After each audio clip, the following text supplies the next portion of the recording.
Hello दोस्तों, मैं Vipin guidance गुरु channel में आपका स्वागत करता हूं। हम लोग पिछली क्लास में हिंदी भाषा के विकास पे पूरी तरीके से चर्चा कर चुके हैं और हम उसको पूरी तरीके से फिनिश भी कर चुके हैं। आज हम लोग एक नए टॉपिक की ओर बढ़ेंगे और बात करेंगे वर्ण विचार पर। और वर्ण विचार को पढ़ने के लिए हमें तीन चीज़ों की आवश्यकता होती है। जैसे हम व्याकरण जब पढ़ेंगे, व्याकरण में क्या है, वर्ण विचार पढ़ेंगे, शब्द विचार पढ़ेंगे और वाक्य विचार पढ़ेंगे। अब व्याकरण को हमें पढ़ने की आवश्यकता क्यों हुई?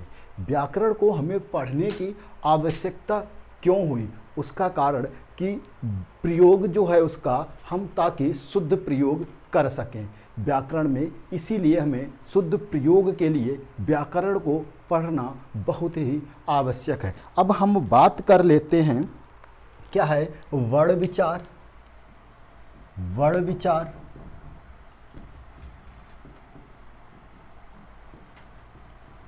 शब्द विचार और वाक्य विचार।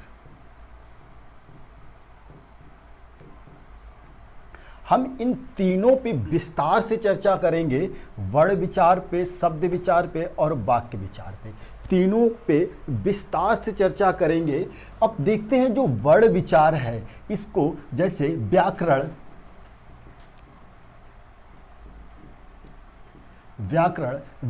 में वर्ण व्याकरण की हमें आवश्यकता क्यों पड़ी? क्योंकि हमें शुद्ध प्रयोग की वजह से। अब व्याकरण के अंग की बात करें कि व्याकरण के अंग कितने हैं, तो व्याकरण के कितने अंग हैं? 3 अंग हैं। व्याकरण के 3 अंग हैं। कौन कौन से? वर्ण, शब्द और वाक्य। वर्ण, शब्द और वाक्य।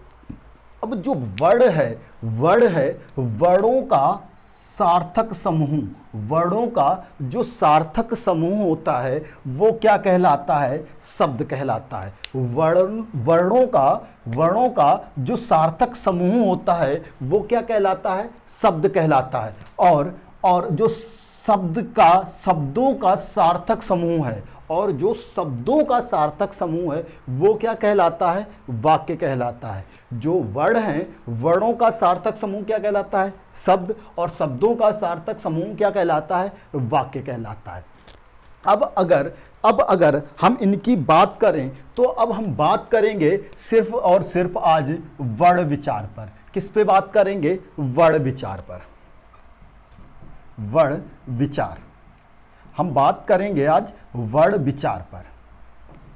अब अगर हम वर्ण विचार की बात करें तो इनका जो प्रयोग है, इनका जो व्याकरण में प्रयोग है वो शुद्ध लेखन,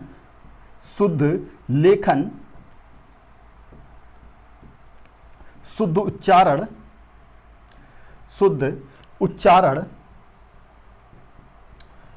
और शुद्ध प्रयोग और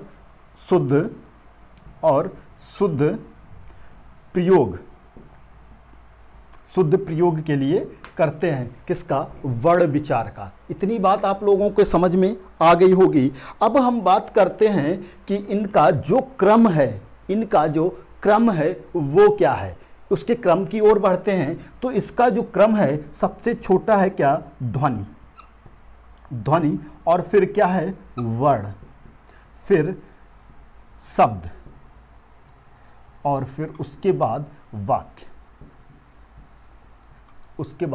वाक्य।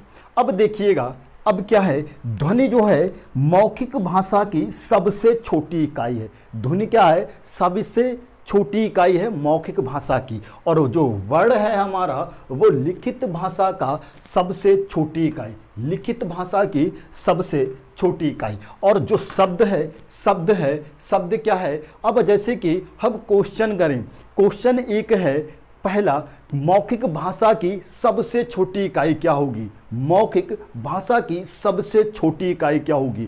क्वेश्चन अगर ये है कि मौखिक भाषा की सबसे छोटी इकाई क्या होगी तो हमारा जवाब क्या होगा? ध्वनि। मौखिक भाषा की सबसे जो छोटी इकाई है उसको हम ध्वनि कहते हैं। और दूसरा क्वेश्चन है लिखित भाषा की सबसे छोटी इकाई। लिखित भाषा की सबसे छोटी इकाई क्या होगी? लिखित भाषा की, देखिए मौखिक भाषा की सबसे छोटी इकाई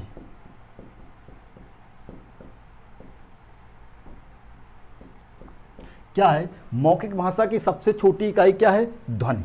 क्या है? ध्वनि। जवाब क्या होगा आपका? ध्वनि।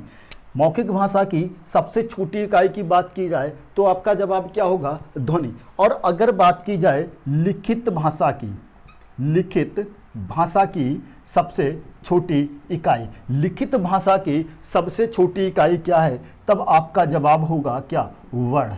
कब क्या जवाब होगा? वर्ण। और अगर क्वेश्चन ये पूछा जाए कि भाषा की सबसे छोटी इकाई, भाषा की सबसे छोटी इकाई, अब यहाँ पे देखिएगा इस क्वेश्चन में ना तो उसने मौखिक भाषा का प्रयोग किया है और ना ही लिखित भाषा का प्रयोग किया है। उसने क्वेश्चन पूछा है कि भाषा की सबसे छोटी इकाई क्या होगी। अब जब हमसे ये क्वेश्चन पूछा गया है कि भाषा की सबसे छोटी इकाई क्या होगी, तो ना तो उसने मौखिक शब्द का प्रयोग किया है और ना ही लिखित शब्द का प्रयोग किया है। यहाँ पे वो हमसे पूछना चाह रहा है वर्ण का। यहाँ पे जो आंसर होगा वो क्या होगा? वर्ण। उसका आंसर क्या होगा? वर्ण। क्यों? अगर जब वो क्वेश्चन अगर उसको ध्वनि पूछनी होगी तब वो पूछेगा मौखिक भाषा की सबसे छोटी इकाई, तब आपका जवाब आना चाहिए ध्वनि। और चाहे वो लिखित का प्रयोग करे या फिर ना करे, तब आपका जवाब क्या होगा? वर्ण। चाहे वो पूछे लिखित भाषा की सबसे छोटी इकाई या फिर वो पूछे भाषा की सबसे छोटी इकाई, तो आपका जवाब होगा वर्ण। अब क्वेश्चन आता है, अब एक क्वेश्चन है भाषा की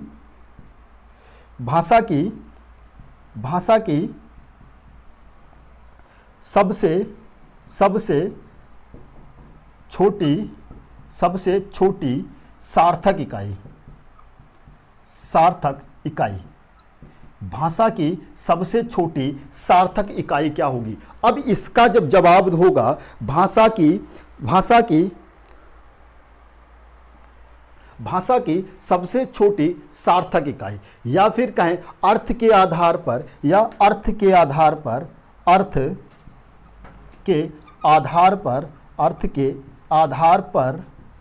भाषा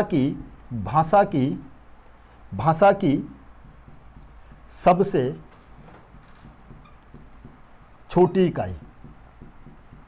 छोटी इकाई, अर्थ के आधार पर भाषा की सबसे छोटी इकाई। अब हमारा जवाब क्या होगा? अब हमारा जवाब होगा शब्द। अब क्या जवाब होगा? अब हमारा जवाब होगा शब्द।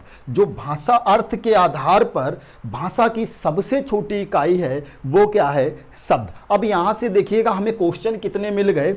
4। एक क्वेश्चन मौखिक भाषा की सबसे छोटी इकाई क्या हो गई? हमारी ध्वनि हो गई। लिखित भाषा की सबसे छोटी इकाई क्या हो गई? वर्ण हो गया। और भाषा की सबसे छोटी इकाई क्या हो गया? हमारा वर्ण हो गया। उसके बाद अर्थ के आधार पर भाषा की सबसे छोटी इकाई, अर्थ के आधार पर भाषा की सबसे छोटी इकाई क्या हो गई? शब्द। अब एक क्वेश्चन और बनता है, वो ये है, एक क्वेश्चन ये है भाव या भावार्थ के आधार पर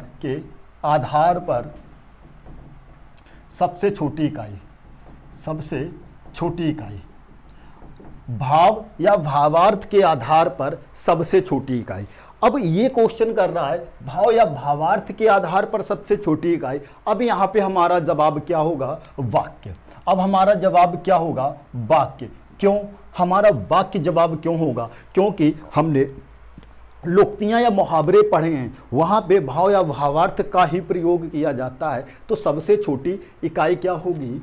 भाव या भावार्थ के आधार पर सबसे छोटी इकाई वाक्य होगी। हमने एक क्वेश्चन अर्थ के आधार पर अर्थ के आधार पर भाषा की सबसे छोटी इकाई शब्द होता है। इसकी दो इकाइयाँ होती हैं। अर्थ के आधार पर जो इस इकाइयाँ होती हैं, अर्थ के आधार पर भाषा की दो इकाइयाँ होती हैं। एक क्या होता है, शब्द, और दूसरा होता है, पहला है शब्द और दूसरा क्या है, वाक्य। पहला है शब्द, दूसरा क्या है, वाक्य। अगर हम इसमें बात करें सबसे छोटी कौन सी है, तो सबसे छोटी कौन सी होगी, शब्द, क्योंकि शब्द से बड़ा क्या है, वाक्य, क्योंकि शब्दों के सार्थक समूह को क्या कहते हैं, वाक्य। तो इसमें अर्थ के आधार पर सबसे छोटी इकाई शब्द। ठीक है, इतना आप समझ गए होंगे। उम्मीद है कि आपको इतना बहुत अच्छे से समझ में आया होगा। मैं हट जाता हूँ, आप इसका स्क्रीनशॉट लेना चाहें तो इसका ले सकते हैं। अब बात करेंगे वर्ण पे। अब हम बात करेंगे किस पे, वर्ण विचार पे। अब बात करेंगे वर्ण पे।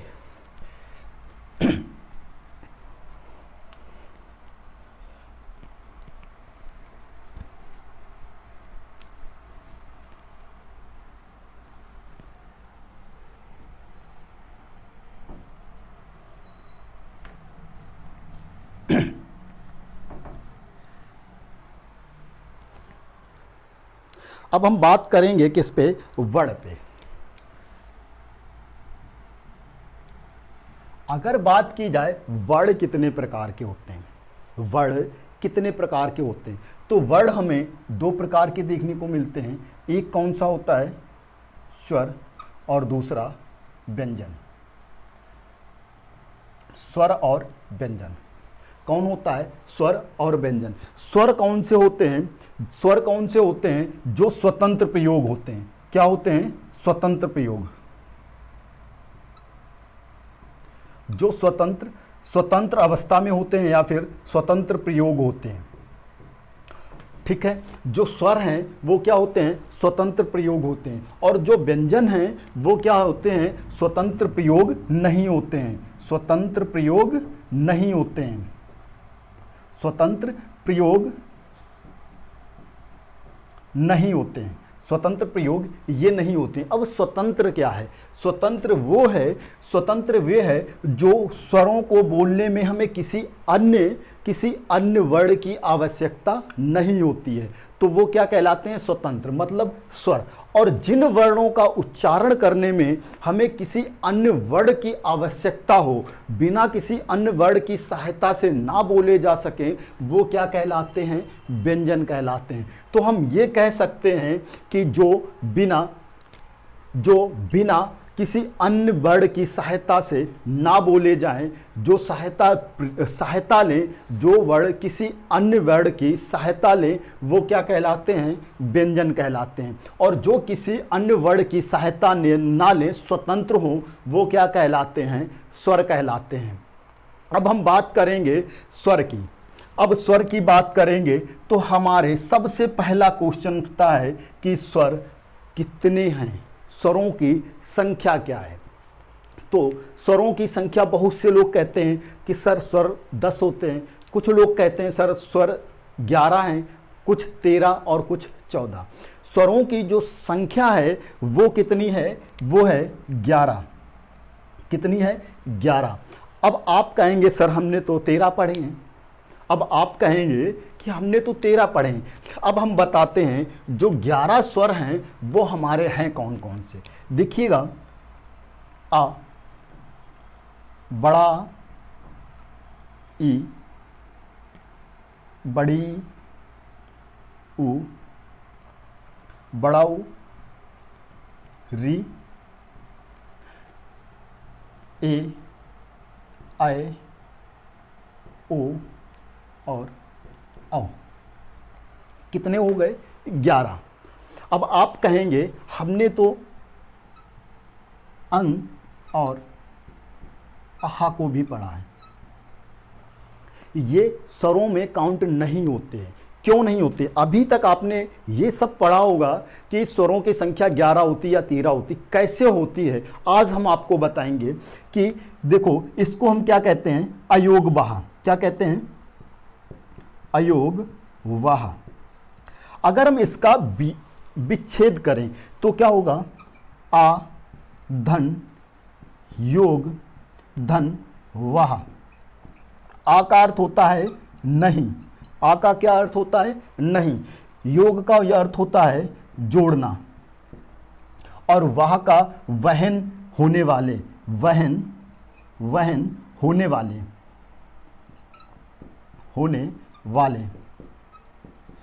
ऐसे वर्ड जो वहन ना हो, ऐसे वर्ड जो वहन ना हो। वहन ना हो मतलब किसके साथ ना हो? जो व्यंजनों के साथ ना हो, केवल और केवल स्वर के साथ ही वहन हो, व्यंजनों के साथ वहन ना हो, वो क्या कहलाते हैं? अयोगवाह कहलाते हैं। क्या कहलाते हैं? अयोगवाह कहलाते हैं। ये बात समझ में आई होगी। अयोगवाह, अगर हम इसका विच्छेद करेंगे तो क्या होगा? आ धन योग धन वाह।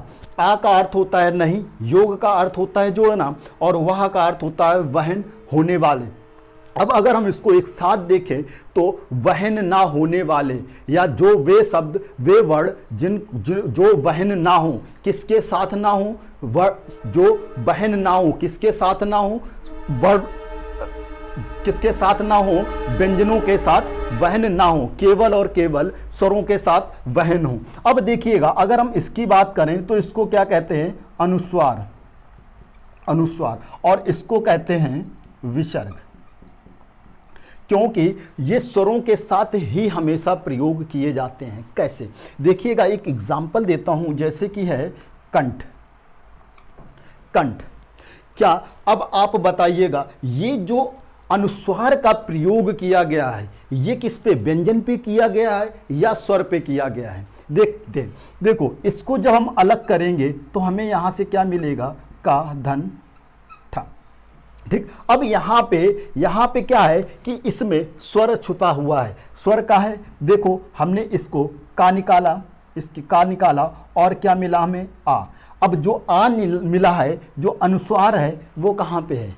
आ के ऊपर है, आ के ऊपर है। तो हम बोल रहे होंगे कि जो अनुस्वार का प्रयोग होता है वो हमेशा और हमेशा स्वर के साथ ही होता है, व्यंजनों के साथ नहीं होता है, चाहे वो अनुस्वार हो या फिर विसर्ग हो। इसीलिए इनको हम अयोगवाह कहते हैं। इतना आप समझ गए होंगे। तो हम देखिएगा, जो स्वरों की संख्या है वो कितनी है? 11। ठीक है। अब हम आगे बढ़ते हैं, और देखते हैं जो हमारा अगला जो टॉपिक आएगा वो क्या होगा। अब हम बात करेंगे उच्चारण के आधार पर स्वरों के भेद। उच्चारण के इसको नोट कर लिया होगा। अब हम बात करते हैं उच्चारण के आधार पर स्वरों के प्रकार।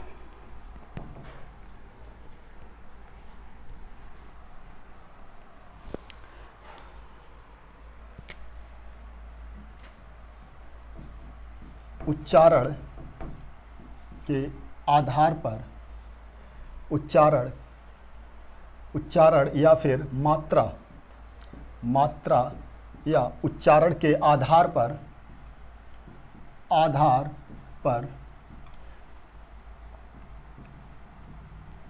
स्वरों के प्रकार कितने हैं? उच्चारण या मात्रा के आधार पर स्वरों के प्रकार कितने हैं? यहाँ पे हमें 3 प्रकार देखने को मिलते। कौन कौन से, उनको देख लेते हैं। पहला क्या है? हस्व। पहला क्या है? हस्व। दूसरा क्या है? दीर्घ। और तीसरा अंतिम क्या है? प्लुप्त। तो पहला क्या है? हस्व, दूसरा क्या है? दीर्घ, और तीसरा क्या है? प्लुप्त। अब अगर क्वेश्चन जरूरी नहीं कि यही पूछ लिया जाए, ये भी तो पूछा जा सकता है कि हस्व का विलोम क्या होगा।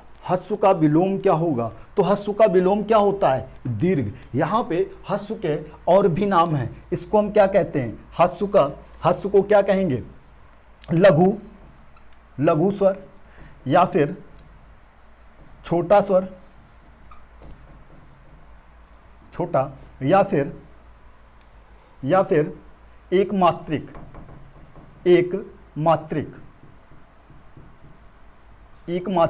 या फिर मूल स्वर। या मूल स्वर। अब वो बात करें ह्रस्व स्वर की या लघु स्वर की या छोटे स्वर की या एक मात्रिक स्वर की या मूल स्वर की, इनकी संख्या कितनी है? इनकी संख्या कितनी है? 4। कौन कौन से देखते हैं? छोटा ई, ऊ और री। कौन कौन से हैं? छोटा आ, छोटी ई, छोटा ऊ और री। ठीक है। अगर वो बात करता है, क्वेश्चन हमसे पूछा जाता है ह्रस्व स्वरों की संख्या, तो 4। कौन कौन से हैं? आपके सामने लिखे हुए। स्वरों की संख्या तो 4। कौन कौन से हैं? आपके सामने लिखे हुए। ह्रस्व स्वर की बात करें या फिर मूल स्वर की बात करें, एक मात्रिक की बात करें, छोटे स्वर की बात करें या लघु स्वर की बात करें, तो हमारा जवाब एक ही होगा। अब अगर दीर्घ की बात करें तो यहाँ पे देखिएगा ह्रस्व का विलोम क्या था? दीर्घ। लघु का विलोम क्या होगा? लघु का विलोम क्या होगा? लघु का विलोम क्या होगा? गुरु। लघु का विलोम क्या होगा? गुरु। छोटा है, इसका क्या होगा? बड़ा। और एक मात्रिक है, यहाँ पे देखिए मात्रा, मैंने बताया मात्रा या उच्चारण के आधार पर एक मात्रिक, मतलब कि इन स्वरों का उच्चारण करने में केवल एक मात्रा लगती है, केवल एक मात्रा लगती है, तो एक मात्रिक है। अब इससे अधिक जब मात्रा लगेगी तो क्या होगा? द्विमात्रिक। क्या होगा? 2 मात्राएं, मतलब कि द्विमात्रिक।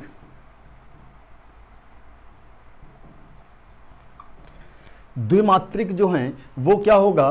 द्विमात्रिक। या फिर अब बात करें या तो कौन कौन से होंगे देखिएगा, एक हो गया हमारा बड़ा आ, बड़ी ई, बड़ा ऊ, उसके बाद ए, ओ और औ। ये 4 हो गए।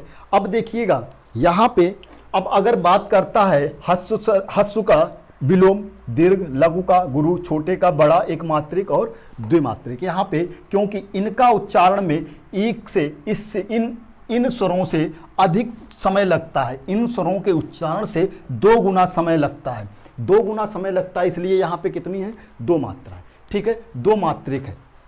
अब देखो, अब यहाँ पे ये जो 4 स्वर हैं इनको हम संयुक्त स्वर भी कहते हैं। इनको क्या कहते हैं? इनको हम संयुक्त स्वर,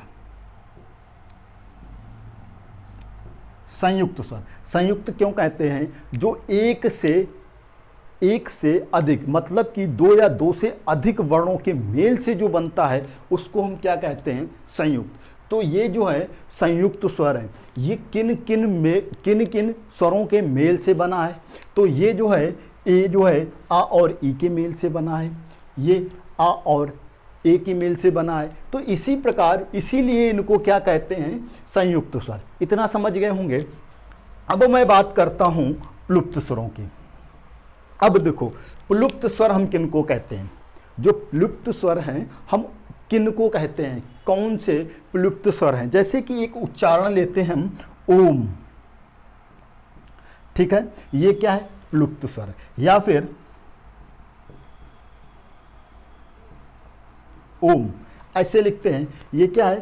प्लुप्त स्वर है, प्लुप्त स्वर। ठीक है। अब जैसे कि इनका जो प्रयोग है वो वेदों में किया जाता है, हालांकि अब प्रेजेंट टाइम में इनका प्रयोग नहीं किया जाता, लेकिन इनका प्रयोग केवल वेदों में देखने को मिलता है। लेकिन जो हिंदी में है, जो हिंदी में प्लुप्त स्वरों का प्रयोग किया जाता है वो कैसे किया जाता है? जैसे कि हम लोग देखते हैं कि देखो, अगर एक मात्रा का प्रयोग, जैसे रस और छंद, अलंकार, ये सब आप लोगों ने पढ़े होंगे या फिर नहीं पढ़े होंगे, मैं आपको पढ़ाऊंगा। वहाँ पे देखिएगा, जब हम मात्रा काउंट करते हैं, मात्रा काउंट करते हैं, तो मात्रा काउंट करने के लिए क्या करते हैं? एक मात्रा को हम इस प्रकार इंगित करते हैं। ठीक है, एक मात्रा, और दो मात्राओं को इस प्रकार, 2 मात्राओं को, और जो 2 से अधिक मतलब प्लुप्त होती हैं उनको क्या कहते हैं? जैसे कि भैया, जब भैया हम आवाज़ लगाते हैं तो ये इस कंडीशन में आता है। या फिर कहें हम मैया, क्या कहें? मैया।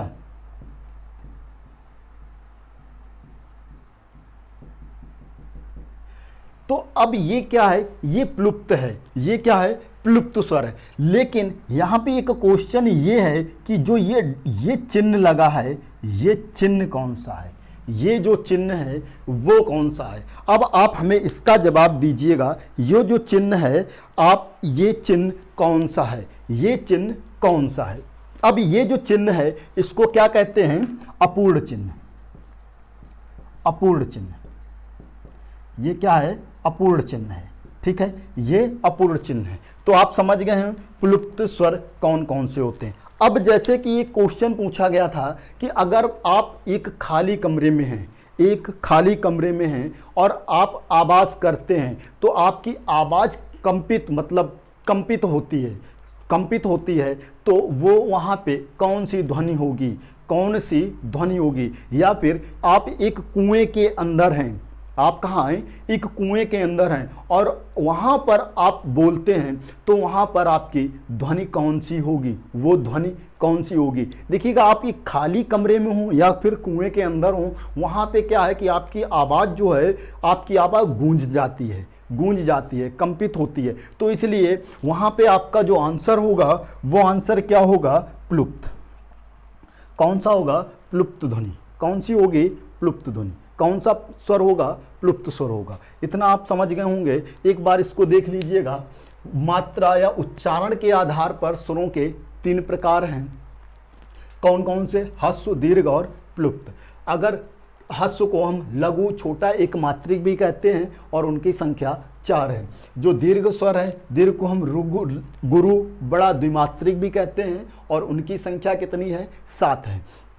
ये जो 4 हैं इनको हम क्या कहते हैं, इन 4 को हम संयुक्त स्वर भी कहते हैं, ठीक है। उसके बाद मैंने बात की प्लुप्त स्वर की। प्लुप्त स्वर कौन कौन से होते हैं वो आपको हमने बता दिया। प्लुप्त स्वर, जैसे हम किसी को पुकारने में ज़्यादा समय जब लेते हैं, ठीक है, ज़्यादा, जैसे ओम का उच्चारण करते हैं तो कैसे करते हैं, ओम, ये ज़्यादा लंबा खींचते हैं तो वो क्या होता है, प्लुप्त स्वर होता है, ठीक है। अब हम बात करते हैं अगले, इसको आप नोट कर लीजिएगा, फिर हम बात करते हैं अगले टॉपिक। एक चीज़ और इसमें रह गई है, अगर यहाँ पे क्वेश्चन पूछ दिया जाए प्लुप्त स्वरों की संख्या कितनी है, बहुत इंपॉर्टेंट क्वेश्चन है ये, नया है बिल्कुल, कि प्लुप्त स्वरों की संख्या कितनी है।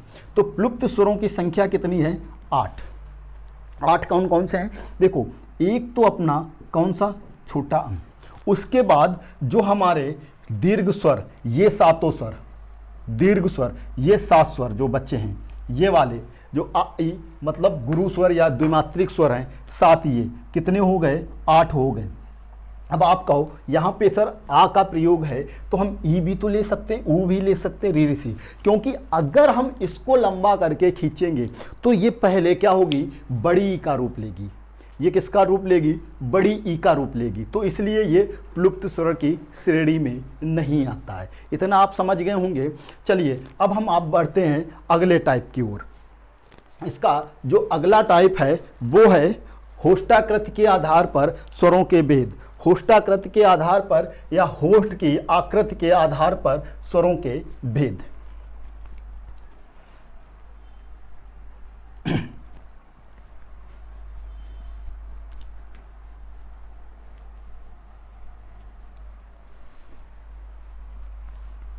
अब हम बात करेंगे, जो अगला है वो होष्टाकृति के आधार पर स्वरों के भेद, या फिर ओठ की आकृति के आधार पर, ओठ की आकृति, ओष्ठ की ओष्ठ आकृति के आधार पर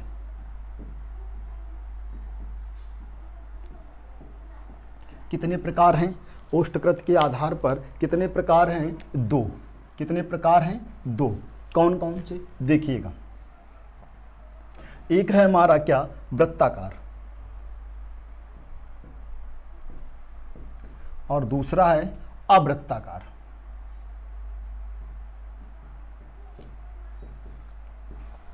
अगर हम इनका विच्छेद करें, इनको हम तोड़ें तो हमें क्या मिलेगा, वृत्त, धन, आकार।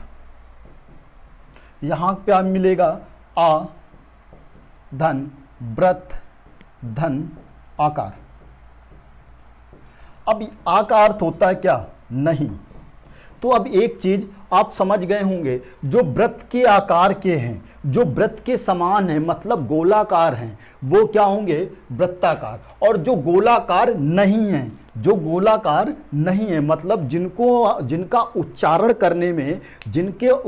करने में हमारे जो होंठ हैं वो गोल नहीं होते हैं, वो क्या कहलाएंगे? अवृत्ताकार। और जिन स्वरों का उच्चारण करने में हमारे जो होंठ हैं वो क्या है? गोल हो जाते हैं, वो क्या कहलाते हैं? वृत्ताकार। अब वो बात चाहे करें वृत्ताकार की या फिर गोलाकार की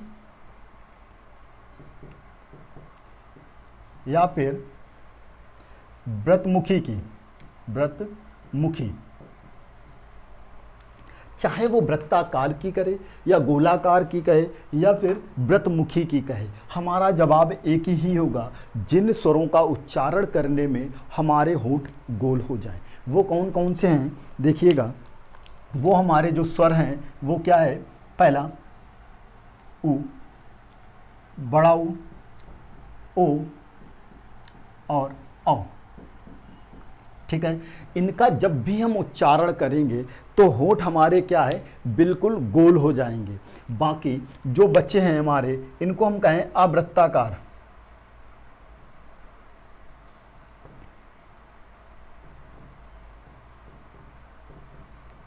जो अवृत्ताकार हैं, बाकी जो हमारा बच्चा क्या है? आ, बड़ा आ, छोटी ई, बड़ी ई, री, उसके बाद ए, ऐ, ये क्या है? हमारे अवृत्ताकार। इतना आप समझ गए होंगे कि जो हमारे वृत्ताकार हैं वो कौन कौन से स्वर हैं और जो अवृत्ताकार हैं वो कौन कौन से स्वर हैं। अब एक और है, एक ऐसा स्वर है जिसको कई बार क्वेश्चन में पूछा गया है। वो क्या है? इसको क्या कहते हैं? क्वेश्चन ये है, इसको हम क्या कहते हैं? इसको हम क्या कहते हैं? इसको क्या कहते हैं?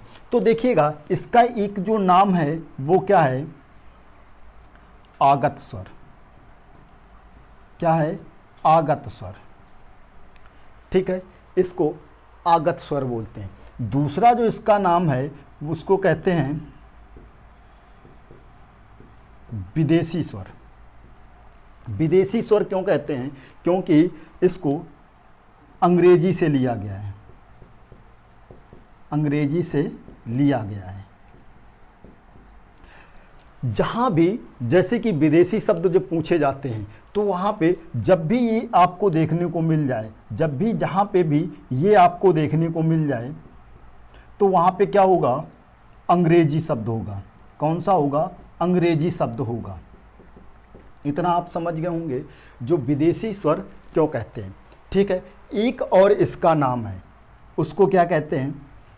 जो एक अन्य नाम है इसको आगत स्वर हो गया आपका। आगत स्वर क्यों कहते हैं? यहाँ पे एक बिंदु की बात करें, जैसे कि ये जो दिया गया है, जैसे कि एक ये होता है और दूसरी कंडीशन है, एक कंडीशन ये है और दूसरी कंडीशन ये है। हम इसको क्या कहते हैं और इसको क्या कहते हैं? देखिए यहाँ पे जो ये क्या है, यहाँ पे चंद्र बिंदु है, मतलब चंद्र के साथ बिंदु भी है, तो हम इसको क्या कहेंगे? चंद्र बिंदु। ठीक है, इसको क्या कहेंगे? चंद्र बिंदु। और इसको क्या कहेंगे? इसको क्या कहेंगे? अर्धचंद्र बिंदु। क्या कहेंगे?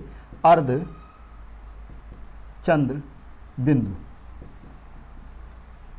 तो आप ये समझ गए होंगे कि इसको हम क्या कहते हैं? आगत कहते हैं। इसके बाद अतिरिक्त स्वर भी कहते हैं। अतिरिक्त स्वर क्यों कहते हैं? इसको हम अतिरिक्त स्वर भी कहते हैं। क्या कहते हैं? अतिरिक्त स्वर।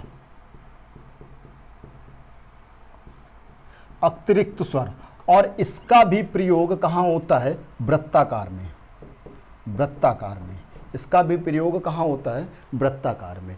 तो जो अतिरिक्त स्वर क्यों कहते हैं? ये क्योंकि हमारे 11 स्वरों में काउंट नहीं किया जाता है, ये अंग्रेजी से लिया गया है, इसलिए इसको हम अतिरिक्त स्वर भी कहते हैं। इतनी बात आपको समझ में आ गई होगी, इतना आप लोग अच्छे से समझ गए होंगे। अब उम्मीद करते हैं एक बार इसको दोबारा देख लीजिए।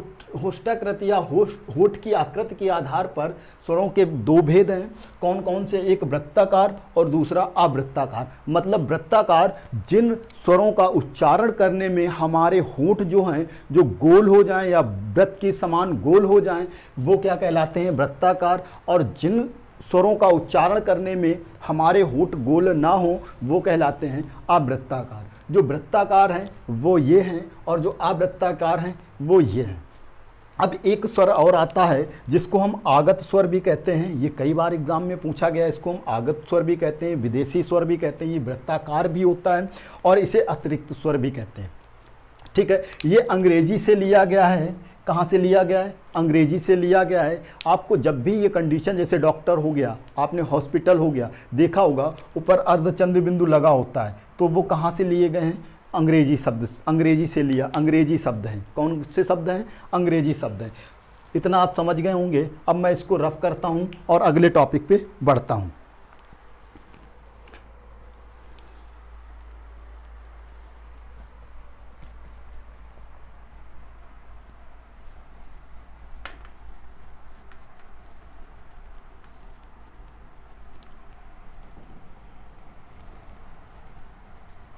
नेक्स्ट पॉइंट जो है हमारा, नेक्स्ट बिंदु है वो क्या है?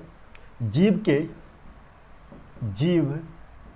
के भाग, जीव के भाग या फिर जीव की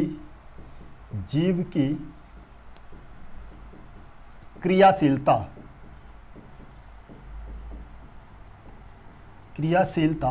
के आधार पर स्वरों के भेद कितने हैं? 3। जैसे कि जीव के भाग के आधार पर या जीव की क्रियाशीलता के आधार पर कितने भेद हैं? 3। जैसे कि मान के चलिएगा ये हमारी क्या है? जीव है। ये क्या है? जीव। जो जब यहाँ से जीव स्टार्ट होती है ये कंडीशन बनती है जीव की। तो जो हमारा ये वाला भाग है यहाँ का, जो यहाँ का भाग है मतलब इस जगह का, वो क्या कहलाता है? अग्रभाग। और ये जो जीव का है ये वाला क्या है? मध्य भाग। और ये जो कहलाता है वो क्या कहलाता है? पश्च भाग। तो इसके 3 भाग, 3 हैं। कौन कौन से? अग्र,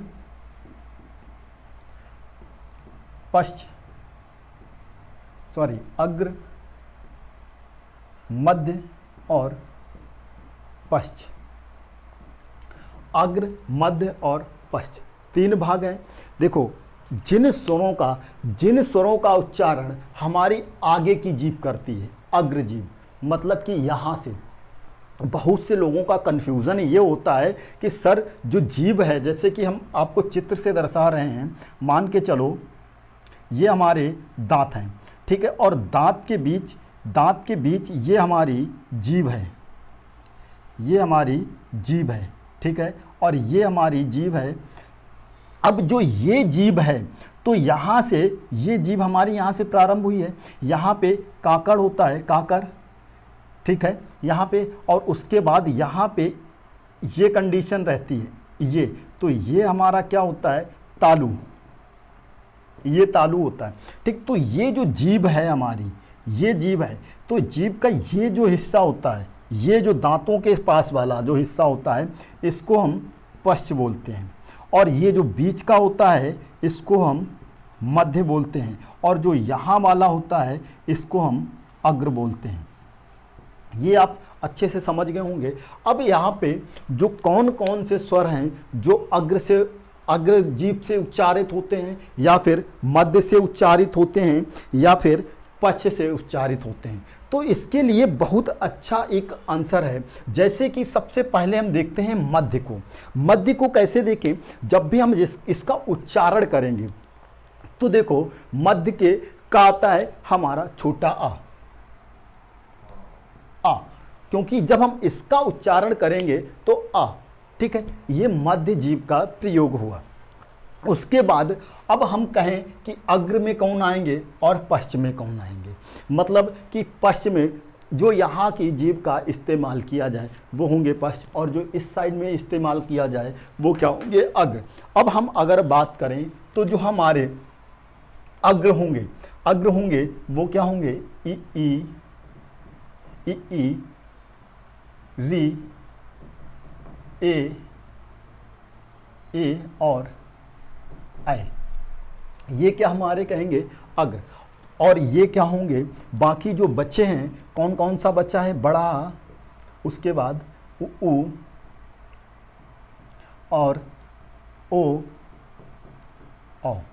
अब आप कहोगे कि सर आपको ये आपको याद होंगे, इसलिए इसका एक तरीका है कि हमने यहाँ पे मध्य हमें पता है, मध्य क्या है, छोटा।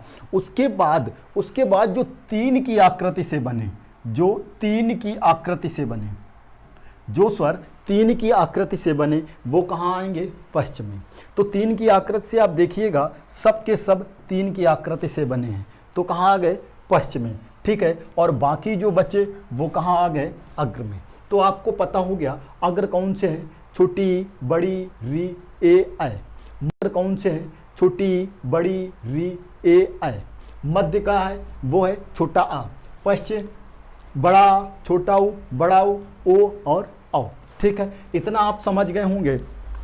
अब उसके बाद हम जो बात करेंगे वो अगला है हमारा टॉपिक, इतना आप अच्छे से समझ गए। अगला है वो मुखाकृति के आधार पर स्वरों के भेद, या फिर तालु के आधार पर स्वरों के भेद। इसको मैं रफ करता हूं।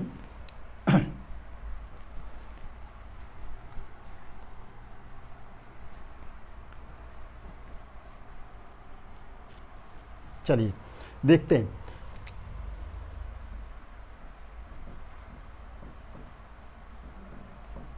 मुखाकृति या फिर तालु के आधार पर स्वरों के प्रकार कितने हैं, मुखाकृत या तालु के आधार पर 4। कितने प्रकार हैं, 4। अब हम इसको पहले समझ लेते हैं कि ये कौन कौन से हैं और इनका नाम क्या है। तो देखिएगा, जैसे कि हम यहाँ पे एक चित्र बनाते हैं, देखो चित्र के द्वारा हम समझाते हैं। यहाँ पे ये हमारे क्या हैं, दांत, ये क्या हैं, हमारे दांत, ये क्या हो गए हमारे, ये हो गए दंत, ठीक है। उसके बाद ये हमारा क्या कहलाता है, दांत के ऊपर जो जुड़ा हुआ हिस्सा है ये क्या कहलाता है, मसूड़ा। क्या कहलाता है, मसूड़ा। और यहाँ से मसूड़ा, यहाँ पे मतलब इसी को हम क्या कह सकते हैं, मूर्धा, ठीक है। इसको क्या कहेंगे, मूर्धा, मूर्धन्य या फिर मूर्धन्य, ठीक है। उसके बाद जो यहाँ से ये कंडीशन आती है, ये जो यहाँ से ये और यहाँ तक जो ये आती है, ये वाली, इसको हम कहते हैं तालु। इसको क्या कहते हैं, तालु, ठीक है। ये जो कंडीशन आती है इसको हम क्या कहते हैं, तालु। और उसके बाद यहाँ इसके नीचे, इसके जो नीचे एक हमारे मुख में एक छोटा सा कंठ टाइप का होता है लटका हुआ, उसको क्या कहते हैं, काकण।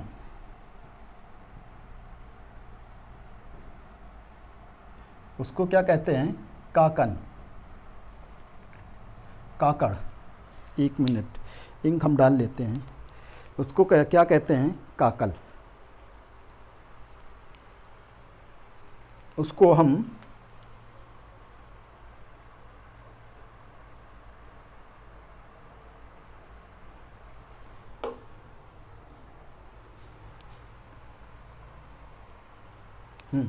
ये जो हमारा यहाँ पे थोड़ा सा हिस्सा होता है जो गले का नीचे का, इसको हम क्या कहते हैं, काकल। क्या कहते हैं, काकल। उसके बाद ये हमारी यहाँ से ये क्या होता है, जीभ आदि होती है। ये क्या होती है, हमारी जीभ होती है, ठीक है। तो ये कंडीशन आप समझ गए होंगे। अब हम देखते हैं, जैसे कि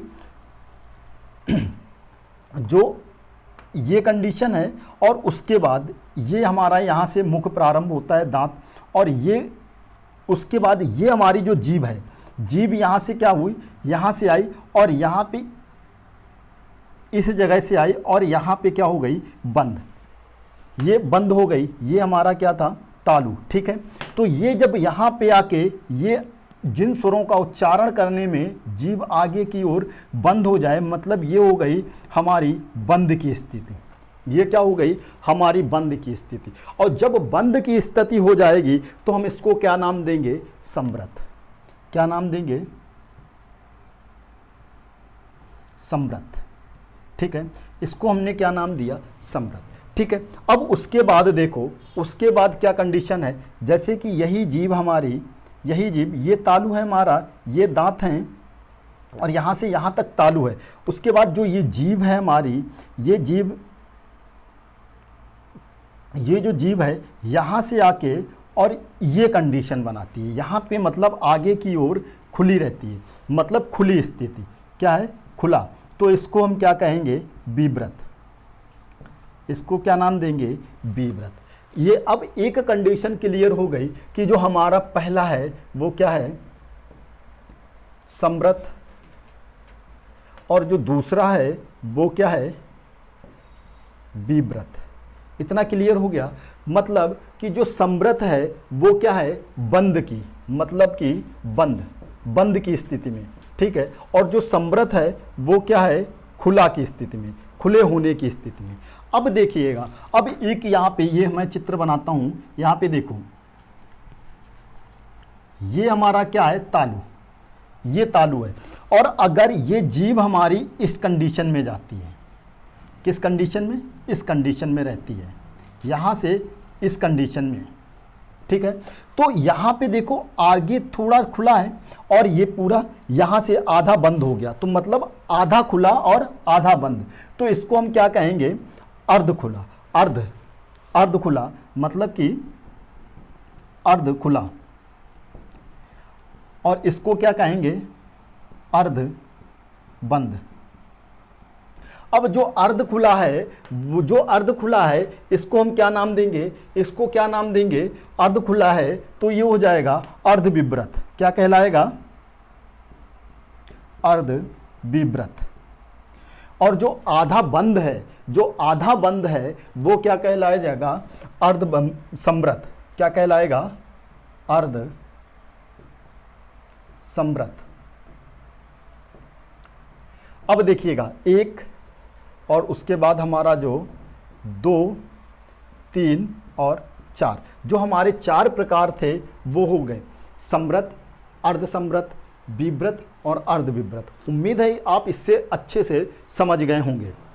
अब अगर हम इसकी बात करें, हम बात करें कि इसमें आते कौन कौन से हैं, तो सबसे पहली चीज़ आते कौन कौन से हैं तो हम उसको देख लेते हैं। जो खुला की स्थिति है, मतलब यहाँ पे जो स्वर होगा वो स्वर के उच्चारण में, उस स्वर के उच्चारण में हमारा जो मुख है पूरा खुल जाएगा। क्या हो जाएगा, पूरा खुल जाएगा। जैसे कि एक ही कंडीशन बनती है, वो क्या है, आ।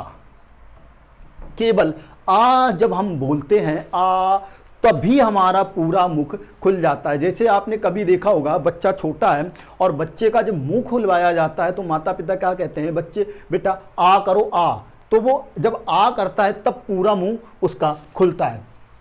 तो अब देखो, जब यहाँ पे एक कंडीशन हमें मिल गई कि आ, जो बड़ा आ होगा वो क्या होगा, विव्रत, मतलब खुला हुआ। जब ये खुला हुआ है, जब ये खुला हुआ है, ये यहाँ पे 2 मात्राएं, इसकी एक मात्रा क्या कहलाएगी, अर्ध खुला। तो यहाँ पे एक चीज और हमें मिल गई कि जो छोटा आ है वो कहाँ पे है, अर्ध विव्रत में। इतना समझ गए। उसके बाद 4 स्वर हैं, ए, ऐ, ओ और औ। इनको हम रख लेते हैं एक साइड में, इनको हम कहाँ रख लेते हैं, एक साइड में। और बाकी जो हमारे बच रहे हैं वो कहाँ जाएंगे, बाकी जो हमारे बच रहे हैं वो कहाँ जाएंगे, वो जाएंगे समृत में। जैसे कि छोटी ई, बड़ी ई, छोटा ऊ, बड़ा ऊ और री, ये क्या हो गए, हमारे समृत हो गए। ठीक है, और इनको जो हमने रोका है, अब यहाँ पे एक चीज देखिएगा, जो ए है वो संयुक्त स्वर है, ए भी संयुक्त है, ये चारों क्या है, संयुक्त स्वर है। अगर हम इसकी बात करें तो किन दो स्वरों के मेल से बना है, तो ये किन दो स्वरों के मेल से बना है, ये बना है आ और ई के मेल से। तो एक चीज ये है कि भाई आ तो यहाँ पे है और ई यहाँ पे है, आ यहाँ पे है और ई यहाँ पे है। अब भैया हम किसको कहाँ पे रखें, हमें नहीं पता, तो अब हम देखते हैं हमें किसको और कहाँ पे रखना है। तो अब देखो, अब भाई जो ए है वो कहाँ पे आ गया, अगर हमने ये ले लिया तो ए कहाँ पे आ जाएगा, इस कंडीशन में। ठीक, अब ओ कहाँ पे आ जाएगा, यहाँ पे, तो आओ कहाँ पे आ जाएगा, यहाँ पे, ताकि दोनों नाराज ना हों, दोनों को हमने आधा आधा बांट दिया। अब आप समझ गए होंगे मुखाकृति या तालु के आधार पर स्वरों के भेद चार हैं। कितने हैं, चार हैं। कौन कौन से, समृत, अर्धसमृत, विव्रत और अर्धविव्रत। समृत का मतलब है कि आधा बंद और विव्रत का अर्थ है खुला। तो जो समृत है उसके बाद अर्ध मतलब आधा खुला बंद की स्थिति में, और विव्रत है, जो विव्रत है वो क्या है, खुला हुआ, ये क्या है, अर्ध खुला हुआ। ठीक है, इसमें जो समृत में आते हैं वो ई उ और री आते हैं। उसके बाद अर्धसंवर में ए और ओ, उसके बाद विव्रत में बड़ा आ आता है, और अर्धविव्रत में आ छोटा आ और ए और औ। ठीक है, ए और ओ। इतना आप समझ गए होंगे। उम्मीद करते हैं आपको ये टॉपिक बहुत अच्छा लगा होगा। इसको आप देखिएगा, बार बार देखिएगा, और जो चीज़ें ना समझ में आएँ वो हमें कमेंट बॉक्स में लिखिएगा। मैं कोशिश करूंगा जब भी टाइम मिलेगा आपका आंसर ज़रूर दूंगा। और इतना जो सिलेबस मैं जो पढ़ा रहा हूँ ये किसी एक किताब का नहीं है, ये कई किताबों का मिक्सर है, और आपको बिल्कुल सफिशिएंट है। आप कोई भी एग्ज़ाम देने जाएंगे, चाहे वो राज्य सरकार का हो, चाहे केंद्र सरकार का हो, या किसी भी राज्य का हो, वो हर जगह आपका हिंदी का कोई भी क्वेश्चन बाहर नहीं जाने वाला है। अगर आपने अभी तक हमारे चैनल को सब्सक्राइब नहीं किया है तो हमारे चैनल को सब्सक्राइब करें, लाइक करें और शेयर करें, ताकि सभी लोगों तक ये वीडियो अच्छे से पहुंच सके और सभी लोग इसका लाभ ले सकें। धन्यवाद, मिलते हैं अगली क्लास में।